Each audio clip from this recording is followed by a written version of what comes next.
Thank you all for joining us for our morning press briefing. We're going to keep these morning remarks brief, and we'll open up with questions at the end. I'd like to welcome up our first speaker, Director of Office of Emergency Management, Kevin McGowan.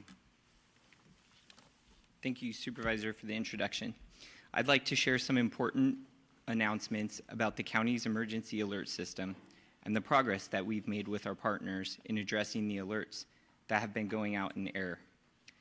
Late yesterday afternoon, we distributed a press release that details some of the immediate improvements that are now taking place.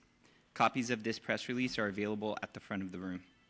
First, we have made an initial determination that the erroneous alert that went out the first time on Thursday from the Emergency Operations Center was indeed correctly targeted to the right recipients.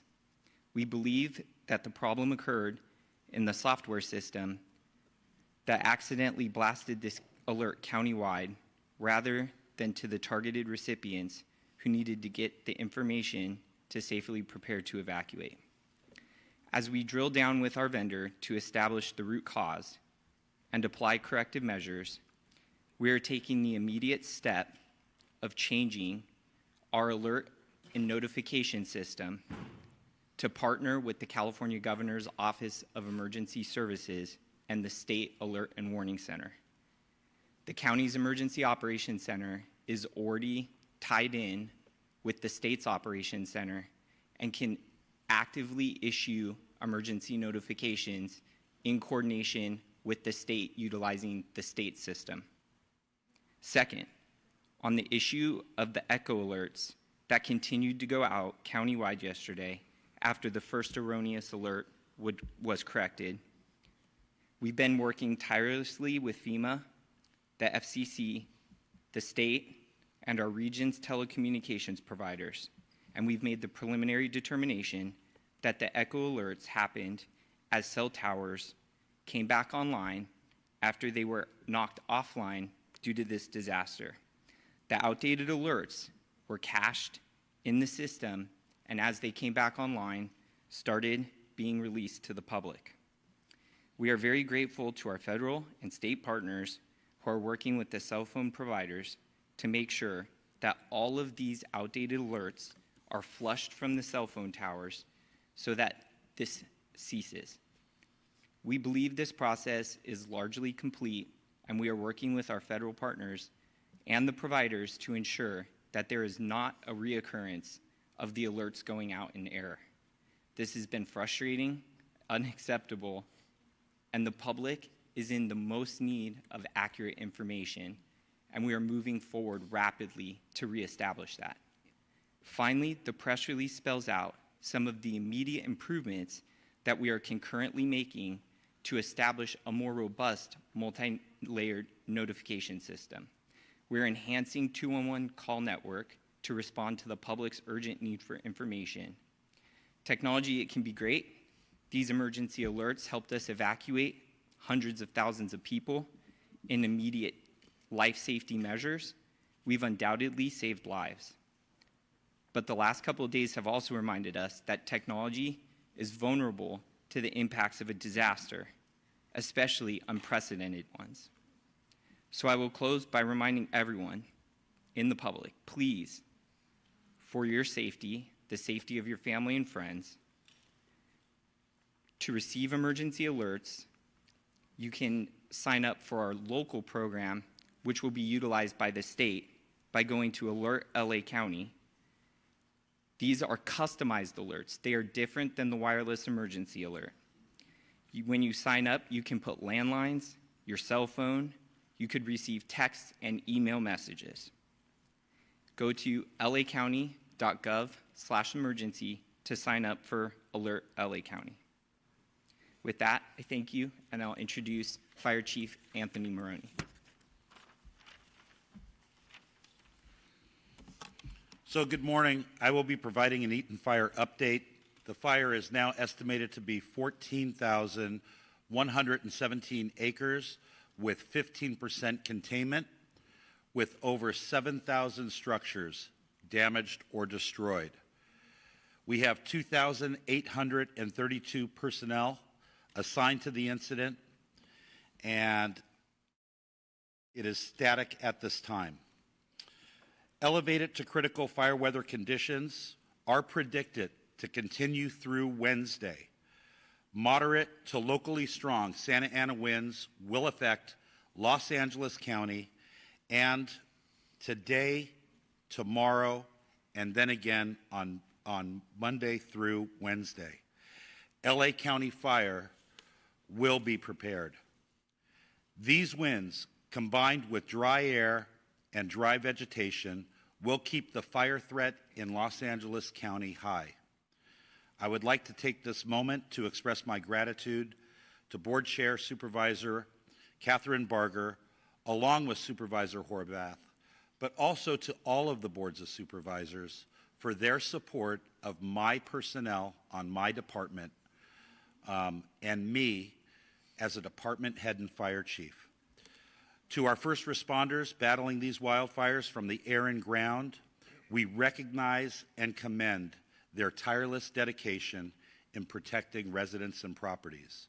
And finally, to our residents, please rest assured that we will continue to battle these wildfires until they are fully contained. We stand alongside all of you as we begin to plan for the repopulation, the recovery, and the rebuilding. I would now like to invite up Todd Hopkins, Unified IC, CAL FIRE Incident Management Team for the Palisades incident.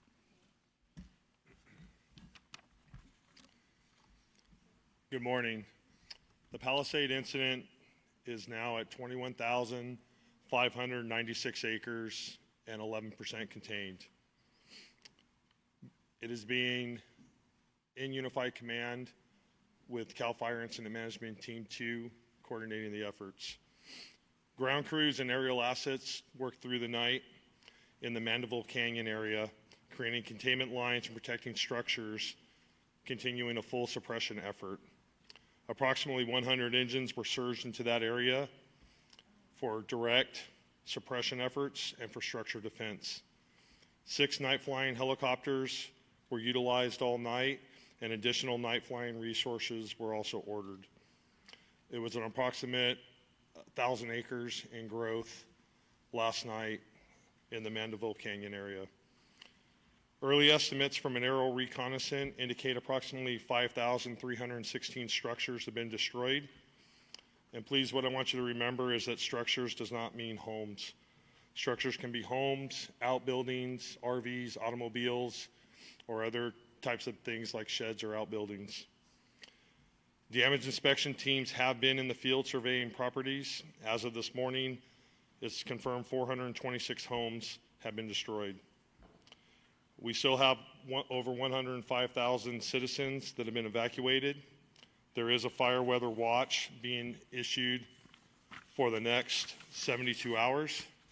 And tonight, there will be a community meeting at Calvary Westlake Church at 6:30 p.m. tonight. The address for the meeting is 5495 Via Rocas in Westlake Village. And next, I would like to introduce LA County Sheriff Robert Luna. Thank you, and good morning. So this morning, our staff at the Los Angeles County Sheriff's Department has increased to approximately 700. We continuously bring people in. We've shifted to 12 on, 12 off shifts in patrol, and we will continue to reevaluate that as the needs come up, not just in our area of responsibility, but the entire county of Los Angeles and our partner law enforcement agencies' needs. Just to reiterate, our missions include hard road closures, traffic control points, roving security, welfare checks, evacuations as needed at the request of our partners at fire. And from what I'm told currently, we are not performing any evacuations, but that can change at a minute's notice. And we're doing escorts for essential service needs like animal recoveries, medications, and things of that nature. Now, I want to take a couple of minutes to explain this so that hopefully everybody understands. An evacuation order versus warning. And I want to put this out to our community, some of them who have been significantly impacted. And we're trying to have as much empathy as we possibly can, but safety does come first. I would like to reemphasize that an evacuation order is a mandatory directive for residents to leave the area immediately due to imminent danger. Wildfire, floods, anything of that nature. Failure to heed our warnings can put individuals at risk and potentially interfere with emergency response efforts. You've heard me say it the last couple of days. Every miraculous story of a rescue or tragedies that we're encountering, the majority are people who did not heed the warning to leave or the order to leave. Failure to heed these warnings, I already talked about that. Evacuation warnings are precautionary alerts informing residents that they should be prepared to evacuate as the situation may worsen, so you've got to be ready to go. A lot of people are coming back saying, hey, I need my medicine. Please try and remember, and I know it's chaotic, it's stressful, it's not easy. Important paperwork, your medication, your pets, maybe supplies for your pets, those kind of things, have those ready to go. While it's not mandatory, it's strongly advised to prepare to leave the area to make other arrangements. Please understand the decisions to evacuate or issue warnings are not made lightly. I have been at command posts or other venues where they're talked about very seriously. We do not want to inconvenience people that we don't have to, but there's always a top priority. Is your life in danger? That's what the priorities are made for. Many orders have been downgraded or lifted related to the Eaton fire, such as Glendale, La Crescentia, much of Pasadena, Monrovia, La Cañada, Flint Ridge, Arcadia, and some in Sierra Madre. We continue to reevaluate these areas, and we will adjust when the time is appropriate. Overall, evacuations for the Palisades, Eaton, Hearst, Kenneth, and Lydia fires, numbers are both for the county and city area. Evacuation orders are approximately at 153,000 residents that are under the evacuation orders, and approximately 57,000 structures are still at risk. Regarding evacuation warnings, approximately 166,000 or a little over 166,000 residents are under evacuation warnings. I'm going to switch now to the curfew order that we have in place. A curfew order was established for the Palisades and Eaton fire areas in all mandatory evacuation zones that will be in effect from 6 p.m. to 6 a.m. until further notice. That is something else we continuously will be evaluating. This curfew will be strictly enforced and is being taken to enhance public safety, protect property, and prevent any crime, specifically burglary or looting, in areas where residents have been evacuated. Many times when we're trying to evacuate people, their number one concern is somebody going to break into my house? They shouldn't have to worry about that because they're worried about so many other things. This is trying to assist them. We ask that all individuals comply with the curfew and stay clear of the affected zones unless you are authorized personnel or emergency responders. We have people driving up and around trying to get in just to look. Stay away. Anyone found in violation of this curfew will be subject to arrest for a misdemeanor offense. Under the county code, and conviction may result in a fine of $1,000 or jail. We understand that this is extremely stressful and absolutely challenging, but we appreciate our public's cooperation, our community's cooperation as we work together to get through this crisis, and we will do it together. National Guard deployment. We have roughly 400 National Guard members deployed around the region that are assisting. Not only us, but our partners at the Los Angeles Police Department, Pasadena Police Department, Santa Monica Police Department, Azusa Police Department, Arcadia and Sierra Madre Police Departments. They're assisting with road closures and critical infrastructure missions. I want to switch now to arrest and criminal activity. These numbers fluctuate and they do change. In total, we have made 22 arrests between the Eaton Palisades fire. 19 arrests in the Eaton area and 3 in the Palisades area. All these individuals were in areas they were not supposed to be there, meaning they had no business being there. Of the 4 arrested last night, 2 were arrested for unauthorized entry of emergency areas. Basically, we had 2 arrests for curfew violations. You heard me say it yesterday. We've directed our deputies that under these circumstances, if you get arrested for a curfew violation, you are not going to be cited and released. Those 2 individuals were actually booked at stations. So I'm just letting you know, you go out there and you violate this curfew, you are going to spend time in jail. You're not going to get cited and released. I want to make that very clear. Most of the arrests were made for burglary, looting, including trespassing, possession of narcotics, identity theft, and 1 suspect was on active parole and charged with the possession of a concealed firearm. These are the kind of folks that our deputies are encountering, stopping, investigating. Some of them need to arrest, some of them don't. These did. Switching gears on you again, something that we're starting to do this morning. Search and Rescue Task Force. Through Unified Command, the department has committed 40 members of its specialized search and rescue teams to work jointly with our partners at Los Angeles County Fire, Urban Search and Rescue Team, the Coroner's Office for LA County, FEMA, the Office of Emergency Services, and the use of cadaver dogs to search for remains and reunite families. They will conduct systematic grid searches that will commence this morning to locate missing persons and reunite families. Due to safety concerns, we are unable to safely search the impacted areas during the hours of darkness. So this will only be taking place while there's light. We will be staffing a joint family assistance center at 300 East Green Street in the city of Pasadena from 9 a.m. to 6 p.m. People will be greeted by deputies along with providing them with additional resources that they may need.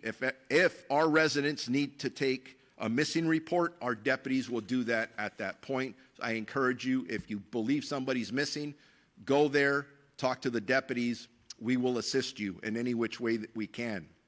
Regarding deaths at this point, and again, this information continues to change. Be patient with us. We have confirmed 11 deaths in our jurisdiction.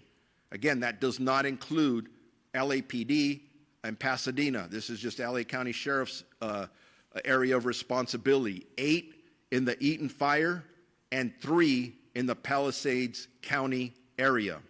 We also have reports for 13 missing individuals. Are those related or not? Maybe, maybe not. We hope to find everybody safe. We want to bring closure to the families. Family assistance centers are open to provide information to people looking for missing and family and friends, and they will be comprised of the Office of Emergency Management, Sheriff's personnel, Los Angeles Police Department, Red Cross, Medical Examiner, and the Department of Mental Health for the County of Los Angeles. These centers will provide information to families and victims regarding this mass casualty event. A couple of other things, and I'll wrap up here. I know it's a lot of information, but there's a lot going on, and we're really, really busy. Donations. We talk about arrest. We talk about the sad things going on, but I got to tell you, I have been getting a ton of phone calls and inquiries from good people who want to help. They want to donate. So they want to help the people impacted in the disaster. If you are in a position to be able to lend support to countless people who have been left with little or nothing, please contact the Emergency Network of Los Angeles by visiting www.enla.org. The last 2 things more. One, if you haven't heard, we were scheduled to have an NFL playoff game here Monday night at SoFi Stadium, the Rams versus the Vikings. The decision was made to move that game. It is now going to be taking place in Glendale, Arizona. I'd really like to thank the NFL and Stan Kroenke, the owner of the Rams, who looked at the situation and understood that that would be a draw on more resources, both from the LA County Sheriff's Department, the Inglewood Police Department, LA County Fire, and other law enforcement partners. We're in the crisis. Those resources need to go elsewhere. Last thing I will mention is if you need more updates on evacuations or road closures, please visit lacounty.gov/emergency. And with that, I will now be introducing Board Chair Supervisor Catherine Barger. Thank you, Sheriff Luna. Yesterday morning, the federal government declared a federal public health emergency. And in alignment with the federal government, Los Angeles County Public Health has done the same. Among other things, this emergency will assist with staffing ratios at our medical facilities, both residential and at our hospitals, and ensure displaced residents have access to the necessary medications and prescriptions. In addition, there will be a focus on the health and safety of our first responders to ensure that they remain healthy while they are protecting our communities. All of the emergency proclamations I have signed as the chair of the board, along with our local public health emergency declaration, will be ratified on Tuesday in our motion that I have co-authored with Supervisor Lindsay Horvath. We have received an overwhelming amount of support and outpouring of assistance from all corners of the county, state, and quite frankly, the nation.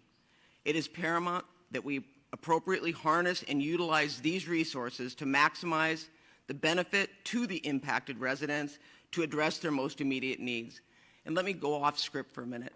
Last night when I got home, one of my dear friends lost everything. And I went on the GoFundMe page that was set up by his family. And I was shocked to find out that to give $500, they were going to charge me $95. So I'm going to be reaching out to the CEO of GoFundMe to find out if at the very least they can cut the cost in order to ensure that the money goes directly to the family.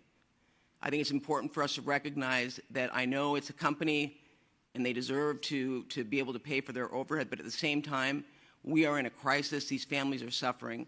So again, I'm going to be reaching out to the CEO of GoFundMe to ask him to, at the very least, slash the amount of money that's costing to give to people in need.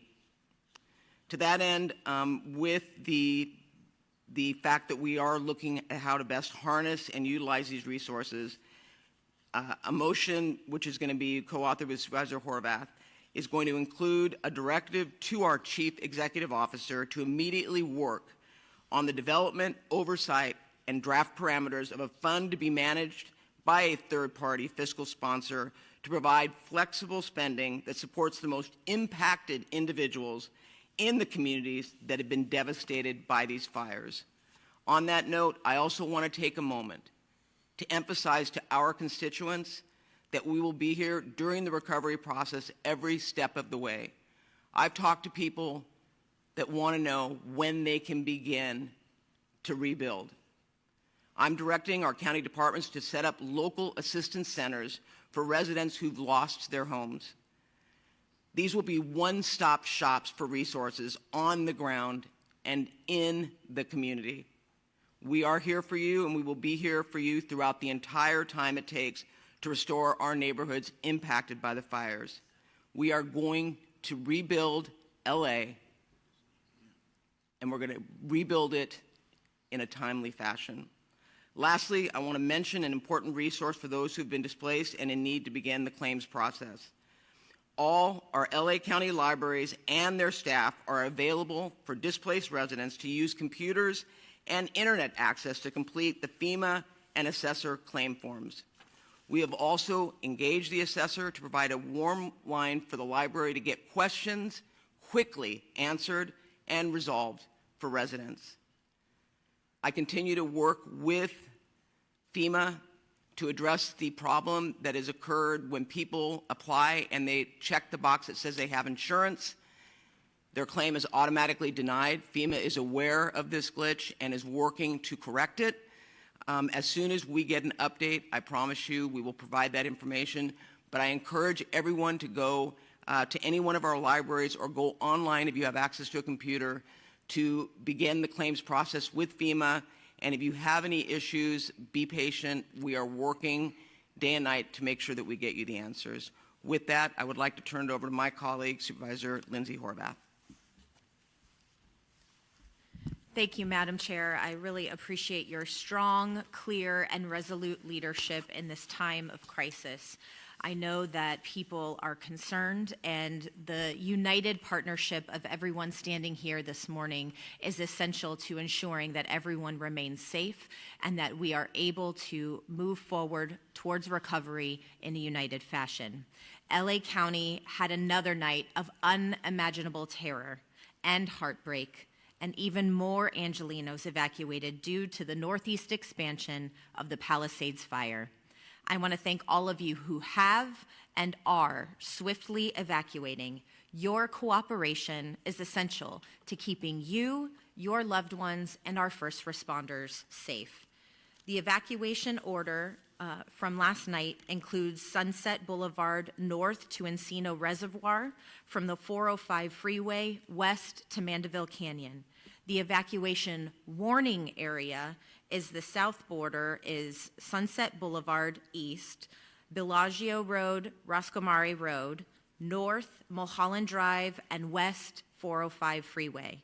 On the south, Mulholland Drive and Sepulveda Boulevard, east 405, north Ventura Boulevard, and west Louise Avenue. And this area includes the Encino Reservoir. New evacuation shelters are now open in Van Nuys and Canoga Park to provide immediate support for those who have been displaced, including our veteran community from the North VA campus. Overnight, the American Red Cross and field teams from every city, county, state, and federal district were mobilizing on the ground to help move safely our evacuated residents into safety. It was simply astonishing seeing people come together in these wee hours to protect our residents. I want to thank those who are on the front lines who work tirelessly to respond to fires that threaten our Topanga community. The past 2 days, including aerial support and boots on the ground, your swift actions have made incredible difference for our residents, and this focus has been necessary, critical, and impactful. I specifically want to thank Chief Maroney, Captain Drew Smith, and Captain Jen C2 for your partnership in making Topanga a top priority in firefighting efforts. In response to the ongoing fire, we've declared a local health emergency, as the chair shared, and this is effective county-wide. This also includes prohibiting the use of power air blowers, which can spread harmful ash and smoke particles.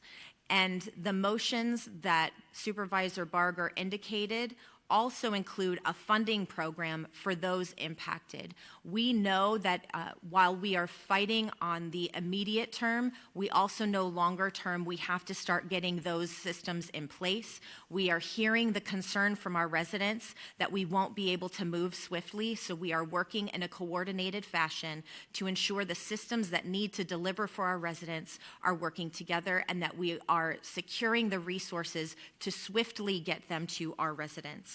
We're also urging residents to avoid ocean waters from Surfrider Beach to Dockweiler State Beach due to contamination caused by the fires. Please prioritize your health and follow these guidelines. Also, as Chair Barger mentioned, we introduced a local proclamation of emergency to be ratified at the Board of Supervisors meeting on Tuesday. This will also cut through red tape so county departments can respond more effectively, give Cal OES the ability to provide recovery assistance under the California Disaster Assistance Act, and unlock critical state and federal resources. At my request yesterday, Senator Schiff reached out to Secretary Mayorkas and FEMA to investigate the emergency alert issue that Director McGowan spoke about. And I want to thank the Senator, the Secretary, FEMA, and the White House who communicated directly their immediate partnership with us to diagnose and address the telecommunication errors. We know this issue is serious, it is frustrating, it has added chaos to an already catastrophic crisis. Some mobile carriers have confirmed that the issue is cleared on their systems. We are waiting for that confirmation from additional mobile carriers, and we will continue to fix this issue. I know these are incredibly challenging and devastating times for our community, but I want to remind everyone, we are here for you. You see partnership in every shelter, incident command post, and across our resilient and beautiful county. Together, we will rebuild and recover. Remember, all mandatory evacuation orders and warnings, in addition to all emergency information, can be found at emergency.lacounty.gov. And some of the statistics that you've heard on arrests and acreage and others are focused on the statistics that LA County provides. We also know that our local partners in the city of Los Angeles, the city of Pasadena, the city of Santa Monica, and others have their additional statistics as it relates to arrests and the work that they are doing on the ground. We are working in a unified command situation, and we want to make sure that the information we are providing you is accurate. We appreciate our partners who are working with us collaboratively to ensure the safety of all. Please continue to check and follow all evacuation orders for the safety of you and your loved ones. Thank you.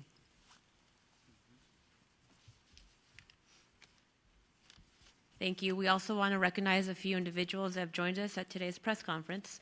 We have with us State Board of Equalization Chair Antonio Vasquez and also Senator Ben Allen. And we are also joined this morning by U.S. Fire Administrator Dr. Lori Moore-Merrill. Thank you for being here. We will now transition to question and answer with the press. Does anyone have a question?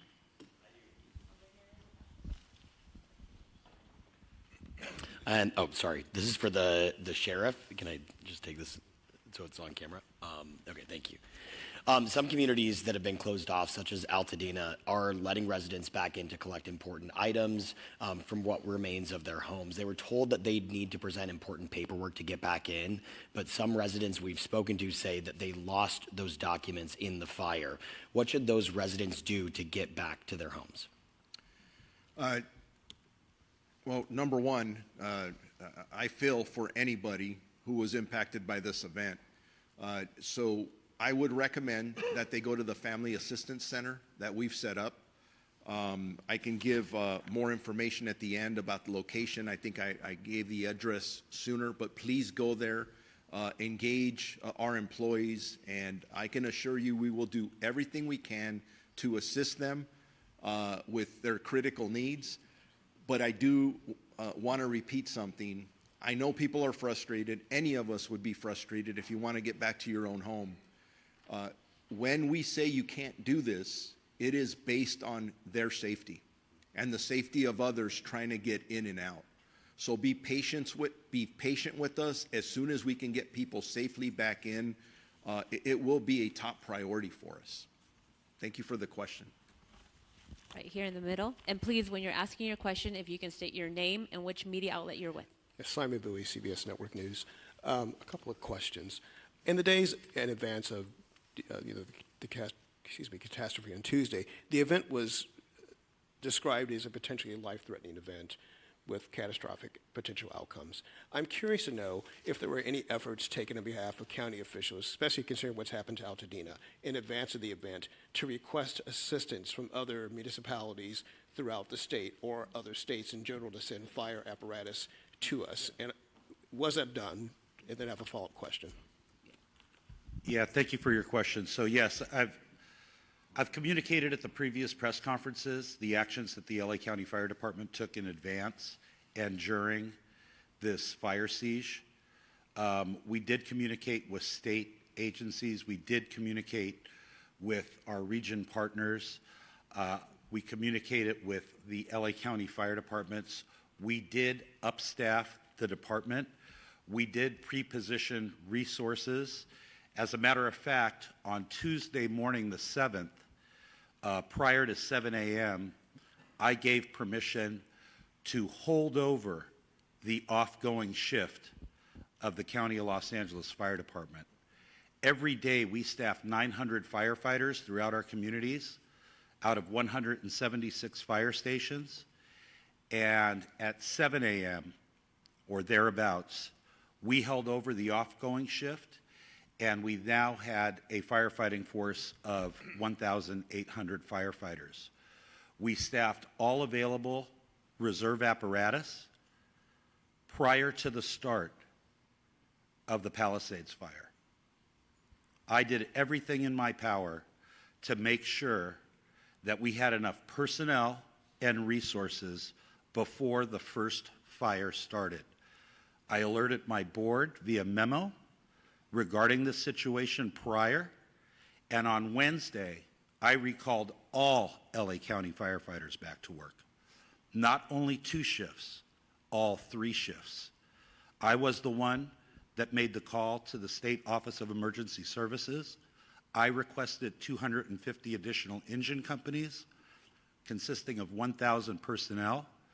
The state OES went to outside states, the Western United States, for additional resources to be brought into California, to be brought into LA County.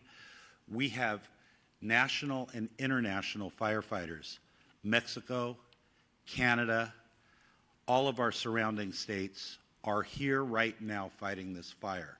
So it wasn't for a lack of preparation and decision-making that resulted in this catastrophe. It was a natural disaster. Thank you. We have Sheriff Luna, Luna wants to add something. and we'll get to your follow-up. Yeah, thank you, Chief Maroney. I just want to add from the law enforcement side and really from the county family side, and I'm going to start off by really talking about Kevin McGowan, who's back here, because he's our Director of Office of Emergency Management, and he had all county departments on a phone call as we were getting the weather updates. And as we were getting them, they were getting worse.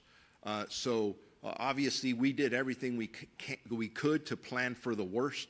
I don't think any of us anticipated it was going to be this bad. And as you see, we're making history here, and not all for the right reasons, right? From a weather perspective, climate perspective, and all those things. But from the law enforcement perspective, we made sure that we had our resources in place. I was on the phone with the chief of the Office of Emergency Services for the state. We were in communication with the California Highway Patrol. We were already putting things in place along with our other partner law enforcement agencies in LA County, which includes my multi-daily conversations with Chief Jim McDonald from the Los Angeles Police Department. So there were a lot of things going on, a lot of moving parts. But remember this, for anybody who's watching, we weren't dealing with one fire. We weren't dealing with 2 fires. We were dealing with multiple incidences all around our county. And I got to tell you, from a first responder perspective, we're still answering 911 calls. We are still responding to people who are asking for help throughout the entire county of Los Angeles. So I just like to throw this out.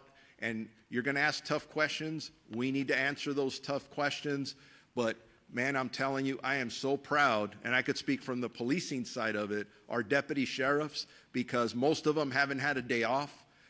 Most of them haven't seen their families, but they're out there. I've run across many of my employees who have tears in their eyes because they're seeing the devastation, and it's impacting them. It's impacting their families. Not to mention, I've spoken to at least 4 of my employees who have lost their houses, total losses, and I'm getting more of that every day. So I just want to throw that out as we're talking about our preparedness and what we're doing and next steps. This event is unprecedented, and I'm really proud to be part of this county family and the partnerships that we have in the region and the state. I believe our mutual aid systems are second to none in the entire United States. Your follow-up. Can I just add one thing onto that? And Chief Maroney, you touched on it. I was at the Rose Bowl yesterday, and that is the command center where all the different agencies are positioned. And I had the opportunity to talk to firefighters throughout the state from CAL FIRE, but also from Kern County, from Santa Clara, and they were talking about the fact that this is a year-round situation, and they stand ready at a moment's notice to drop everything, and they commit to what I was told 14 days at any incident. So this is an example of mutual aid, but this is going on constantly, and we are always prepared. And to Chief Maroney's point, even before this fire broke out, they were preparing, knowing that the Santa Ana winds were coming. So we were prepared for what we believe to be a very dire situation. And so I also want to thank you, Chief Maroney, because you did alert us and you had an all hands on deck working with the sheriff. So I just want to make that point clear. Thank you, Supervisor. Did you have a follow-up question? Did you leave? Your follow-up question? Did you have one? Okay. Over here in the back. Hi, I'm Morgan Windsor with ABC News. My question is for Sheriff Luna. Can you provide an update on the ongoing investigations into the fires, into the cause of the fires? And also, are you able to share what potential ignition sources investigators are looking into right now? Yes. As I stand here right now, from the last update I have, it is still absolutely an extremely active and fluid investigation. And what I mean by that is not only do I have assigned detectives working on the multiple fires, but we are working in collaboration with LA County Fire, LA City Fire, the Los Angeles Police Department, the FBI, and the ATF. And they are meeting as we speak. And I can tell you this, that we don't want any gaps in information. Any and every clue is important. And it does give me an opportunity at this point to say this to all of you. If anybody out there has any information on anything suspicious, maybe there's a conversation, maybe there's a social media post, something that you think just doesn't sound right, get it to us. We are not going to leave any rock unturned if this is a criminal act. If, I'm not saying it's going to be. If it is, we need to hold whoever did this or groups responsible. But we're not there yet. This could have been caused by other causes. But everything is absolutely on the table. Thank you. One last question here in front. Hi, Kirsten with KCAL News. Clarification on the alert system. Is it required for residents to go online and sign up? There's no automatic alert. I mean, some people don't have power or access to the internet to do that process. Will they be automatically notified at all if they are in that zone? Yes, the system that we're partnering with the California Office of Emergency Services still has the ability to issue wireless emergency alerts through their process. That is the push notification that goes to cell phones. If people have, right now the best way, if you don't have access to sign up directly with through the internet onto the alert system, would be to call 211 and get assistance through that source. Thank you. That's the end of our press conference. To be clear, if I may, I just want to be clear. You don't have to sign up. You'll get the alerts automatically.